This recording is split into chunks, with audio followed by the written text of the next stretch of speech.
నేను చెబుతున్న ఈ మాటలు నీ హృదయములో ఉండాలి. ఎంతమంది తల్లిదండ్రుల హృదయాలలో దేవుని వాక్యము, దేవుని జ్ఞానము ఎంతమంది తల్లిదండ్రుల హృదయాలలో ఉందో ఒక్కసారి ఇక్కడ కూర్చున్న మీరు ఒకసారి చెక్ చేసుకోండి. చిత్రం ఏంటంటే, ఏ ఇద్దరు వ్యక్తులు కలిసినా, ఏ ఇద్దరు వ్యక్తులు కూర్చున్నా దేవుని గురించి గాని, బైబిల్ గురించి గాని, వాక్యాన్ని గురించి గాని, దేవుని కార్యక్రమాల గురించి గాని ఈ సంభాషణ కంటే ఎక్కువ ఏం మాట్లాడుకుంటున్నారు మీకు తెలియదు. ఒక్కసారి మీరు ఆలోచించండి.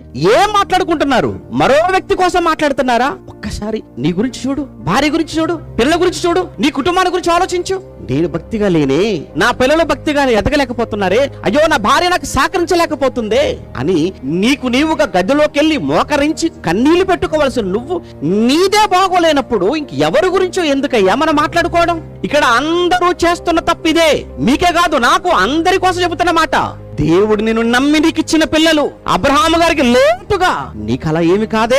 రాహేలు చావాలనుకుంది పిల్లల కోసం, నువ్వేమి అలా అనుకోలేదే. వాళ్ళు లేటుగా ఎప్పుడో వృద్ధాప్యంలో పిల్లల కంటే రాహేలు చావాలనుకున్న సమయంలో దేవుడు ఆమె గర్భాన్ని తెరిస్తే, దేవుడు నీకు మాత్రం అలా కాకుండా వివాహమైన మరో సంవత్సరంలోనో, 2 సంవత్సరాల్లో, 3 సంవత్సరాలలోనో 2-3 పిల్లలు కనేసావు అనంటే దేవుడికి నిమ్మితున్న నమ్మకం కాదా? దేవుడికి నీపై ఉన్న ప్రేమ కాదా? దేవుడి నువ్వు నమ్మినందుకు, నిన్ను ప్రేమించినందుకు, నీకు పిల్లలు ఇచ్చినందుకు జీవిత కాలం అంతా ఆయన పాదాల మీద పడి బ్రతకవలసింది కాదా? ఆ పిల్లలను దేవుని కొరకు పెంచవలసిన సంగతి